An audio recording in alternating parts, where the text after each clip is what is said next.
Hey, you. You're finally awake. The early 90s was a turning point for arcade games. They weren't just about high scores and pixelated chips anymore. A new wave of interactive entertainment was dawning, one soaked in blood, dismemberment, and brutal realism. And no game defined this more than Mortal Kombat. Released in 1992 by Midway, Mortal Kombat ignited a cultural firestorm. It shocked players and appalled parents with its digitalized actors, gore-heavy fatalities, and graphic violence. In a time when most games felt cartoonish and abstract, Mortal Kombat punched through the mainstream with a savage fist of realism. Its impact was seismic, triggering US Senate hearings, intense media coverage, and ultimately the birth of the ESRB rating system. Mortal Kombat really was a focal point, but there were other games that came out around the same time or after that were just as bloody. From sci-fi warriors hacking each other to pieces to decaying zombies exploding under a shotgun blast, we're going to look at some games that pushed the envelope of what was considered acceptable in the public arcades. So for this video, we're diving into 7 of the most violent arcade games ever created. Some were groundbreaking and some were absurd, and some of them were just downright crap.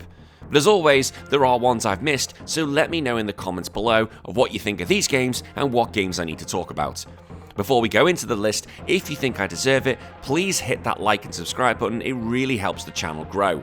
If you want to hear more of me, Retro Wars is a weekly podcast where this week we are covering Star Fox 2 for the Super Nintendo, and we also have a $1 a month Patreon where you can join the Smut Squad and get your own additional show. Right, let's get into it, shall we? 7 of the most violent arcade games ever created. Time Killers. If you thought Mortal Kombat was violent, Time Killers wanted to make you physically recoil. Released in 1992 by Incredible Technologies and published by Strata, Time Killers took the concept of gore and dialed it up to 11. Instead of just a single fatal blow at the end of a match, Time Killers let you dismember your opponents at any time during the fight. That's right, arms, legs, and heads all could be hacked off mid-battle. It's just a flesh wound, it's just a scratch. If you get it, you get it. The game's concept was just as chaotic as its gameplay. It featured 8 warriors plucked from across time and space, competing in brutal tournaments to earn the right to face death itself. The roster was a mismatched gang of genre tropes: a Viking, a futuristic android, a medieval knight, a chainsaw-wielding punk, and others. Each character came with their own unique weapon, be an axe, sword, or energy blade, and each of them could decimate body parts in a blink. Time Killers broke new ground with its control scheme. Rather than assigning attacks to light, medium, and heavy, each buck corresponded to a limb or the head. This gave players the ability to target specific body parts, adding a layer of strategy as they hacked away at arms to disarm the opponents. Literally. You could even perform a decapitation at any moment by pressing all the buttons at once. The opponent's head would just fly off, with blood spurting like a geyser. The game was visually crude even by early 90s standards. Sprites were clunky, animations were stiff, and the colour palette was just grim. But the violence was front and centre. Each hit would produce massive amounts of pixelated blood, severed limbs flopped onto the ground, even main characters would fight on, dragging themselves across the screen in nightmarish fashion. What made Time Killers truly infamous though was its disregard for taste. While Mortal Kombat delivered its gore with a touch of theatrical flair, Time Killers felt dirty and mean-spirited. The fatalities weren't clever or cinematic, they were just blunt and grotesque. It was less of a movie fight and more of a death match in a meat locker. The game was controversial in arcades and struggled with distribution. Several home ports were cancelled due to backlash, and the eventual Sega Mega Drive version released years later was critically panned. Still, Time Killers developed a cult following among gore enthusiasts. It was a game designed for shock, and it succeeded. Despite its technical shortcomings, Time Killers deserves credit for pioneering the concept of real-time dismemberment in fighting games. Just reading that line just sounds silly. It dared to go to places even Mortal Kombat feared to tread. At the time, Mortal Kombat has gone far beyond that now, and in doing so helped define the grotesque frontier of early 90s arcade violence. Its legacy is one of excess, and it didn't just push the envelope, it hacked the envelope to bits with a pixelated broadsword. Primal Rage. When most fighting games were rooted in human martial arts, Primal Rage roared into the scene with something very different. Hyper-violent dinosaurs and apes pummeling each other in a post-apocalyptic world. Developed by Atari Games and released in arcades in 1984, Primal Rage was an outrageous blend of creature-feature spectacle, brutal combat, and surprisingly deep lore. The premise is delightfully insane. After a massive meteor strike reshapes Earth into a wasteland called Earth, yeah, that is what it is, massive ancient beasts reawaken and are worshipped as gods by the primitive humans. These monsters fall into 2 factions: virtuous deities like Blizzard and Sauron, and destructive ones like Chaos and Diablo. Their war isn't just for dominance, it's theological. Players choose from 7 beasts, each with wildly different attack styles. The game adopted a traditional 2-button layout for punches and kicks, but added a host of unique special moves and finishing attacks. Each monster had a distinct arsenal of carnage. Blizzard could freeze flows and shatter them. Diablo incinerated enemies with volcanic fire. And Chaos, well, he could literally defecate or vomit acid on his enemies. What elevated Primal Rage beyond its gameplay was visual identity. The game's characters weren't pixel art or digitalized humans, they were stop-motion models, painstakingly animated like Wallace and Gromit, although Wallace and Gromit weren't beating the crap out of each other or pissing on each other. When the monsters bled, it wasn't even clean or cartoonish, it was messy, chunky, and unsettling. Primal Rage became infamous for its finishing moves, particularly Chaos's grotesque bodily functions. One of his fatalities, where he urinates acid onto a foe's corpse, drew so much public backlash that it was censored in several home console ports. Parent groups and moral guardians were absolutely horrified, and some arcades were pressured to remove it entirely. Pussies! Yet that controversy only fueled the game's popularity. Kids were drawn to its outrageousness. The grotesque violence and monster-on-monster mayhem felt rebellious. It wasn't just a fighting game, it was a giant middle finger to decorum. Primal Rage was a commercial success and ported to almost every console at the time. It even had action figures, comic books, and a proposed sequel which unfortunately cancelled. Still, the game left an inedible mark on the genre. Its legacy is a fascinating one. It showed that the fighting genre could embrace different visual styles while still delivering a savage fun. And Primal Rage remains one of the most distinct, bizarre, and unapologetically violent arcade games ever made. Bloodstorm. Coming next is Bloodstorm, a game so drenched in gore it made even Mortal Kombat look reserved. Developed by Incredible Technologies and released in 1994, Bloodstorm was a spiritual successor to Time Killers, with the same taste for extreme violence and dismemberment, but with more polished, darker aesthetics and an aggressive edge that earned its reputation as one of the most bloodthirsty fighters in arcade history. Bloodstorm built on the concept of limb-based combat, but this time added a post-apocalyptic dystopian setting. This time, the fighters hailed from ruined kingdoms, each seeking revenge or power in a shattered world where justice came at the edge of a blade. The character roster was filled with twisted warriors, many sporting cybernetic enhancements, blades fused to their arms, or magical abilities powered by rage and blood. The game's combat system continued the tradition of limb targeting mechanics, but refined them. Losing an arm not only affected your range of attacks, it forced you to rely on kicks or one-handed combos. Get your legs chopped off, well, you're going to be crawling towards your opponent, teeth gritted in desperation. It was a cruel mechanic, but undeniably unique. Players had to adapt dynamically to mutilation mid-match. Graphically, Bloodstorm upped the ante with better animation, darker backgrounds, and more cinematic presentation. The stages were twisted and violent in themselves. One featured a pit filled with corpses, another was adorned with rotating spikes and screaming faces. The blood was no longer just a splash of red pixels, it was a constant, gushing flood. The game also featured fatalities called death moves, and they were every bit as horrifying as Mortal Kombat's. Players could skewer their opponents, rip them to pieces, and impale them on stage hazards. Some of these death moves were elaborate multi-hit combos that ended in a gory explosion. Heads were ripped off with spinal cords still attached, rib cages were crushed into red mist. Bloodstorm was notorious for marketing itself as the most violent video game ever made. Arcade cabinets became gory promotional posters, and the developers leaned into the controversy. The game even featured a secret appearance by Daniel Pesnier, the actor who played Johnny Cage in Mortal Kombat, which added fuel to the rivalry between the two games. Despite its reputation, Bloodstorm never achieved the mainstream success of its predecessor or competitors. Critics just found it too chaotic, too shallow, or simply too reliant on gore. Yet it found a devoted fanbase in those who saw Mortal Kombat as too tame. For them, Bloodstorm was the true underground fighter. Its legacy is one of unrepented brutality. While it may not have aged gracefully, it remains a fascinating look at how far developers are willing to go in the quest for blood and notoriety. Bloodstorm was violent for violence sake, and in the 90s arcade scene, that was enough to make it legendary. Beastbusters. Before zombies became a staple of first-person shooters, SNK's Beastbusters was paving the way for a 3-player gun-blazing gore-fest. Released in 1989, it was one of the earliest light gun shooters to mix arcade action with graphic horror imagery. Think The Terminator meets Evil Dead in the middle of a decaying, mutant-infested nightmare. It wasn't just about shooting targets, it was about surviving waves of grotesque, undead monstrosities as they lunged towards the screen with violent intent. In Beastbusters, you played as one of 3 mercenaries: Johnny Justice, Paul Patriot, or Sammy Stately. Who the fuck gave them those names? There was no way 3 people like that just happened to meet up. Bullshit. Either way, they're tasked with cleaning out an infested city overtaken by mutants, zombies, and deranged bioexperiments. While there was only a thin shred of a plot, the emphasis was all about chaos. The city had become a hellscape, and your machine gun was the only way of cleaning it up. The game was unapologetically aggressive. You weren't just fighting zombies, you were at war with an army of grotesque horrors. Gameplay-wise, Beastbusters offered non-stop shooting action with mounted light guns.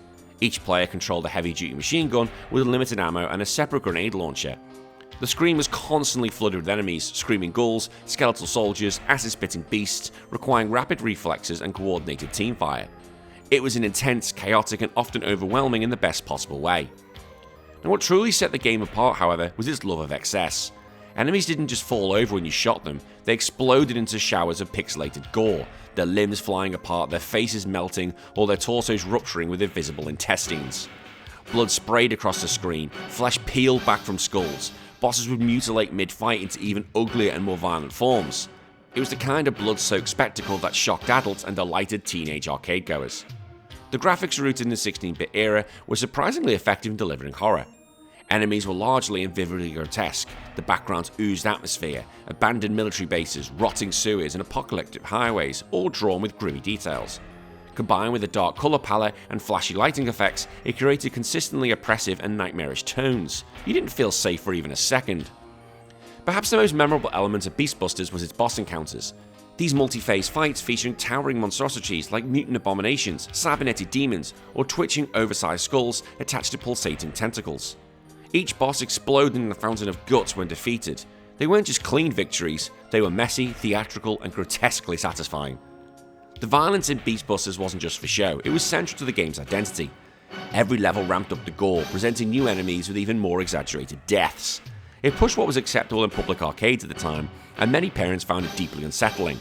But it also became a calling card. If you wanted pure, unrelenting zombie-killing action, this was the game to play. While it never had the name recognition of Mortal Kombat, Beastbusters carved out a niche following. It spawned 2 sequels and even had a short-lived presence on home systems. But more importantly, it helped lay the groundwork for future zombie shooters like House of the Dead and Left 4 Dead. Its DNA can be found in every bullet-riddled corpse and explodes in a spray of red pixels. Its legacy is one of blood, bullets, and bravery, and Beastbusters was loud, unapologetic, and deeply violent. It turned horror into arcade spectacle and proved that 3 friends blasting monsters together could be one of the most gruesome kinds of fun. In a sea of 2D fighters, it stood tall as a rail shooter soaked in guts and glory. Splatterhouse 1988. Long before survival horror dominated home consoles, Splatterhouse made its terrifying debut in the arcades. Released by Namco in 1988, this side-scrolling beat-em-up broke new ground by combining arcade action with grotesque horror. It was unapologetically brutal, dripping with blood and guts, and definitely linking to slasher films. At a time when most games were still focused on platforming mascots and martial art duels, Splatterhouse was an unrelenting dive into pure carnage. The story centers on Rick, a parapsychology student who is mortally wounded while trying to rescue his girlfriend Jennifer from the mysterious West Mansion. Revived by the evil terror mask, an artifact that fuses to his face and turns him into a hulking killing machine. Rick sets on a relentless blood-soaked journey through the mansion, fighting all manner of reanimated corpses, mutilated beasts, and disgusting abominations to rescue Jennifer. Gameplay in Splatterhouse is simple but satisfying. Players move from left to right, pummeling enemies with punches, kicks, and a satisfying array of improvised weapons. Whether you're swinging a lead pipe, slamming a meat cleaver, or blasting a shotgun, each attack hits with visual thud. Enemies explode in chunks, dissolve in pools of blood, or splatter against the wall with a wet crunch. It feels more like a horror movie than a video game, and that's exactly the point. The graphic violence wasn't just implied, it was the game's visual identity. Few games in the late 80s featured a level of gore that Splatterhouse reveled in. The enemies here were grotesque. Headless ghouls, rotting zombies, severed torsos with crawling arms. Blood soaked every room, and even the background featured impaled bodies with squirming horrors embedded into the walls. The game earned notoriety for one scene which where blood rains from the ceiling as Rick fights through a room of haunted furniture. Visually, Splatterhouse stood out thanks to its detailed pixel art, gritty atmosphere, and eerie soundtrack. The colour palette was muted and moody, relying on deep reds, greys, and blacks to evolve a feeling of dread. The sound design also matched the gruesome visuals. Every attack sounded wet and painful, and the eerie background music only intensified the tension. Players didn't battle enemies, they were plunged into a horror setting that felt alive and malicious. Its violence pushed boundaries not just in the arcades, but also on home consoles. When ported to the TurboGrafx 16, it was heavily censored in some regions. The terror race was redesigned to avoid comparisons to Friday the 13th, Jason Voorhees, and the blood effects were toned down. Still, controversy followed the game wherever it went, with parents groups bitching its over-the-top violence and satanic themes. Yet Splatterhouse became a cult classic precisely because it didn't pull any punches.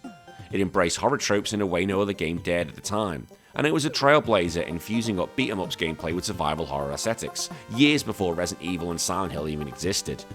The game made fear feel tactical, giving players the chance to punch it in the face. Its legacy is still felt today. Splatterhouse spawned multiple sequels and even a full-blown reboot of modern consoles, which lean even harder into the gore and sadism. More importantly, it paved the way for horror-themed action games, proving that the genre could be both thrilling and terrifying. It showed that arcade cabinets could be more than just fun, they could be a nightmare for players standing up. Splatterhouse remains one of the boldest and bloodiest arcade games ever made. Its combination of arcade combat and grotesque imagery was ahead of its time and left a crimson-stained mark of gaming history. It didn't just scare players, it dared them to keep playing through the fear. Blood Warrior. Blood Warrior is a lesser-known but fiercely brutal fighting game released by Kenko in 1994. At a glance, it seemed to ride the wave of Mortal Kombat craze, but it took violence to an even more extreme, visceral level.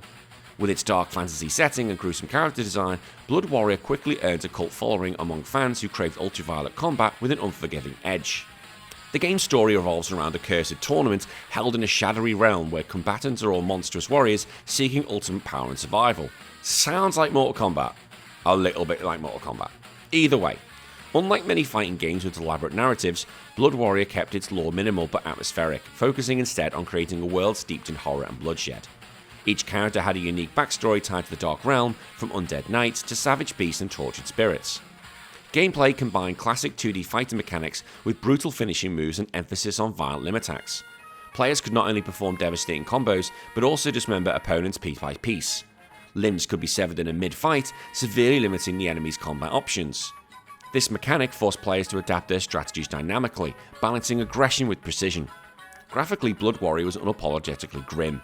The sprites were detailed, depicting gruesome wounds, exposed muscles, and flowing blood.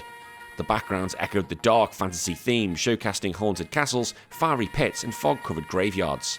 The colour palette emphasised deep reds, blacks, and sickly greens, reinforcing the oppressive atmosphere. What set Blood Warrior apart was its explicit depiction of violence. Death sequences weren't quick flashes or blood splatters, but slow, agonising dismemberment and decapitations. Limbs would fly across the screen, and bodies would crumble into bloody heaps. Some finishing moves bordered on torture scenes, emphasising pain and gore over flashy spectacle. The sound design complemented the visuals perfectly. Every slash, crunch, and thud sounded brutal and visceral. The guts and screams of agony from fighters adding to the grim immersion, making the combat feel weighty and impactful. The background music was ominous and heavy, perfectly fitting the game's dark theme. While it never achieved widespread commercial success or critical acclaim, Blood Warrior developed a cult status due to its uncompromising brutality and distinct aesthetic. It appealed to players looking for something darker and more mature than mainstream fighters at the time. Its legacy is somewhat niche but important. Blood Warrior stands out as an example of the lengths arcade developers went to push violence beyond shock value into something more artful in its horror. It's brutal, challenging fighter that demands respect from those who appreciated its dark vision. In retrospect, Blood Warrior may not be the most polished or balanced as contemporaries like Mortal Kombat or Street Fighter, but its savage brutality and horrific style cement it as a dark gem in the pantheon of violent arcade games.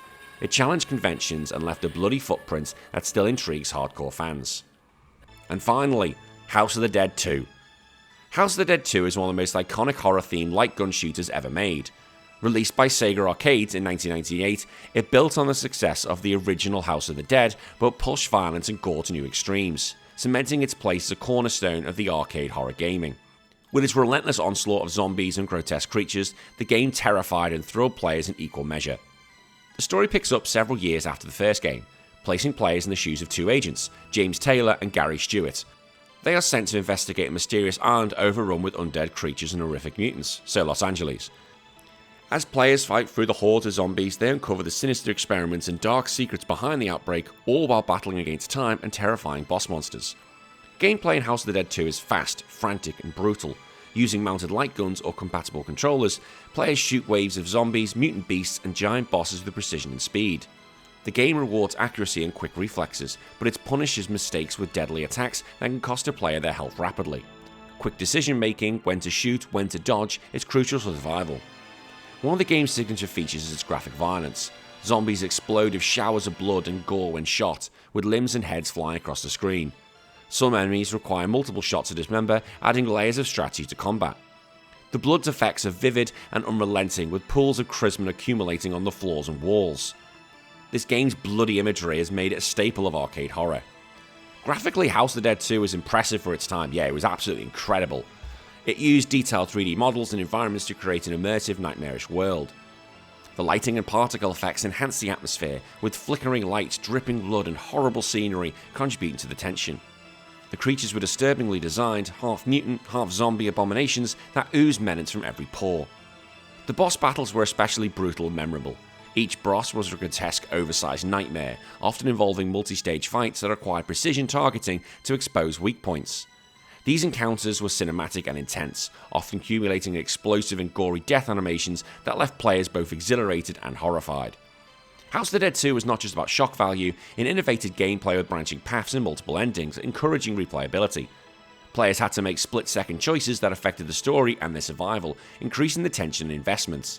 This narrative approach, combined with the gore, elevated the game beyond a simple shooter to a dynamic horror experience.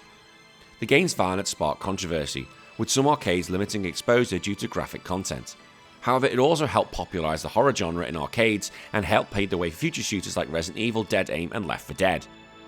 The House of the Dead series became synonymous with bloody zombie action and remains influential to this day. Its legacy is vast, as House of the Dead 2 has been ported to numerous home systems, inspired countless sequels, spin-offs, and even a cult film adaptation. It helped define the light gun shooter genre and raised the bar for violence and atmosphere in arcade horror games. For many players, it remains the gold standard of zombie shooting mayhem. In the pantheon of violent video games, House of the Dead 2 stands out as a masterclass in combining intense gameplay with graphic horror. It doesn't just show violence, it immerses players in a relentless, bloody fight for survival against the undead, and its legacy continues to haunt arcade halls and gaming culture alike. And that's my list of the 7 violent arcade games ever made. As always, if you think there's ones I need to talk about for a part 2, put it in the comments below, but I'd love to hear your thoughts and stories of the 7 I've just given. And as I said at the beginning, if you do like this video, please give a like and subscribe for more content. My name's been Danny, and I'll see you all again in 3 days for another video. You all take care of yourselves. Bye bye.